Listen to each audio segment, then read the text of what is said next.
How many of you find that one day morning when you get up without any reason, you're just feeling ugly for no reason? If it is happening even at least 2-3 times a year, if it is, then you must do certain things before you go to bed. It's very, very important. Because unconsciously, you need to understand this, you can incubate a lot of either negative things or positive things in sleep. Either pleasantness or unpleasantness, you can incubate very effectively, uninterrupted in sleep. You can also incubate it in the day, but there are so many interruptions, it doesn't happen very efficiently. But if you have a tendency to go to bed in a certain way and you wake up in the morning really nasty for simply no reason, that means you're incubating things in the night very efficiently. Bad eggs. This is not just about psychological disturbances, it can cause major physiological problems over a period of time. It's important that you eliminate these things from your life.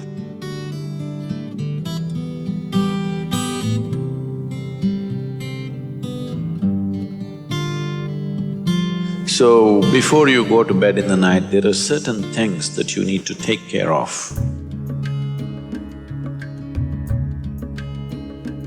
It's best if you're eating meat and other kinds of meals, you eat at least 3 to 4 hours before you go to bed. The digestion is over. Before going to bed, drink a certain amount of water and go to bed. You will see it gets taken care of just like this. One simple thing can be just a shower. Always to shower before go to bed, it'll make a lot of difference.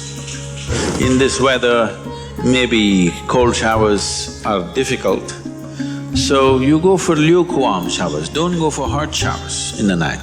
Go for lukewarm showers, it makes you alert. So you will think, oh, I cannot sleep. It doesn't matter, you will sleep 15-20 minutes or half an hour later, but you will sleep better because it will take away certain things. When you shower, it is not just the dirt on the skin that you're taking away. Have you noticed if you're very tense and anxious, whatever, just a shower, you came out, it feels like almost the burden has been taken away from you? Have you not noticed this? So it's not just about washing the skin, a whole lot of things happen when water flows over your body. This shower is a very rudimentary buddhi shuddhi because over 70% of your body is actually water. If you run water over it, a certain purification happens, which is beyond cleaning the skin. One more thing if you want to do, you just light an organic oil lamp, a cotton wick, some oil, anything. What do you use here? Normal cooking oil. Linseed oil, rice bran oil or sesame oil, what do you have? Olive oil, fine. Any organic oil with a cotton wick, just burn one little lamp somewhere in the room where you sleep. You will see these things will completely disappear. If you can bring in a chant or there are nightly practices, yogic practices, before you go to bed, sit on your bed and do this practice. If you want to do Isha Kriya, it's available on the net. Generally, in India, they told you should not put your head to the north and sleep. You're aware of this? If you put your head to the north and sleep during the night when you're in horizontal positions, then slowly the blood will get pulled towards your brain. When there is too much circulation in the brain, you cannot sleep peacefully. If you have any kind of, inherently weak aspects in your brain, or if you're of old age, you could die in your sleep. One can have hemorrhage because extra blood is trying to enter the brain where the blood vessels are hair-like. Something extra is being pushed because of the magnetic pull. When you're in a vertical position, this is not so.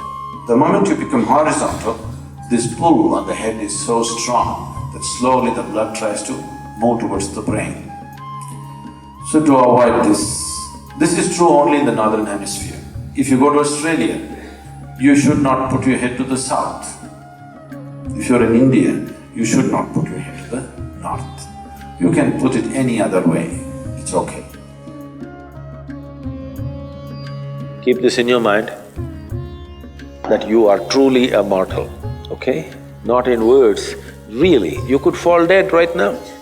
You may be young, you may be old, it doesn't matter, you can fall dead right now. Yes or no? Before you go to bed, sit on your bed and think this is your deathbed. You have just 1 more minute to live.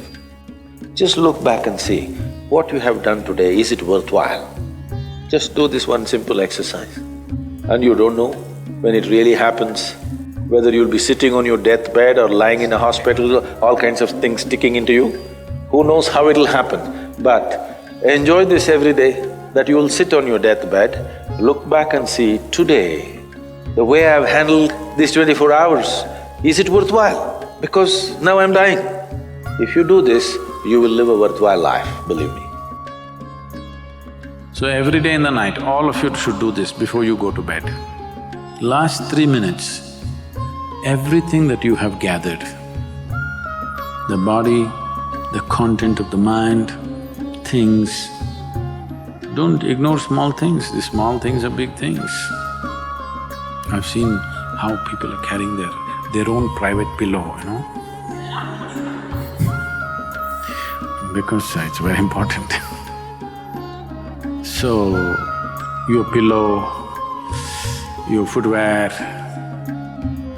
if you have relationships, everything that you have gathered, keep it aside, sleep.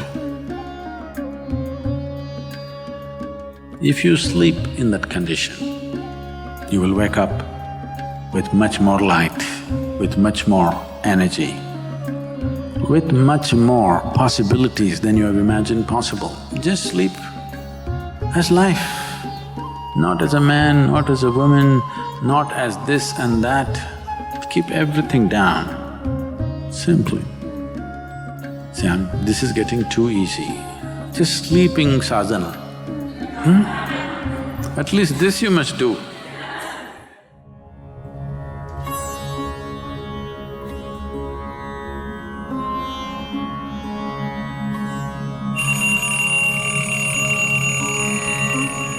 So what kind of sounds come awake to will determine the context of the day and the future of your life in many ways.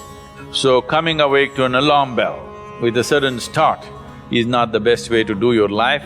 It is best that if you need a certain amount of if your body right now, because of the kind of food that you consume and the kind of thoughts and emotions that you process within yourself, accordingly you may… and the level of vibrance that you have managed within your body will determine how much sleep you need.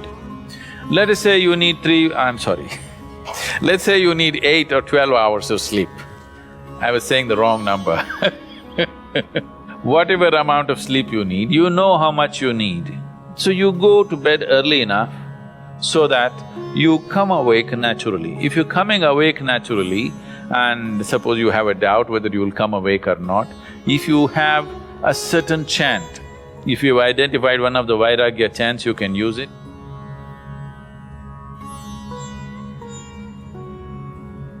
Physiologically, one important aspect of you is your heart, the pumping station for your blood circulation, which pumps life across the body.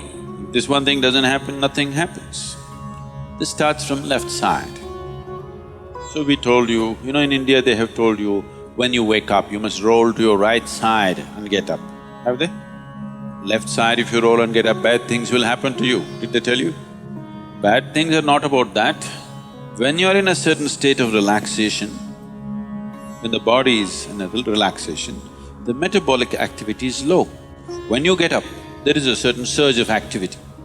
That's why they told you in India, see, all these things are built into your life which you're throwing away. The whole science of living has been built into your life. They told you in the morning before you wake up, you must rub your hands together and see like this, huh? Not see like this, you must place it upon your eyes. You do this, you will see God. not about seeing God. If you rub these two things together, all the nerve endings, there's a heavy concentration of nerve endings in your hands. If you do this, the system comes awake immediately. You're feeling asleep, you're feeling sleepy, just do this and see. Everything comes awake. So morning, before you move your body, you get it awake first and then place it upon your eyes. Instantly a whole range of nerves connected with your eyes and the other aspect of your senses come awake. Before you move your body and your brain should be active. You shouldn't get up dumb, that's the idea.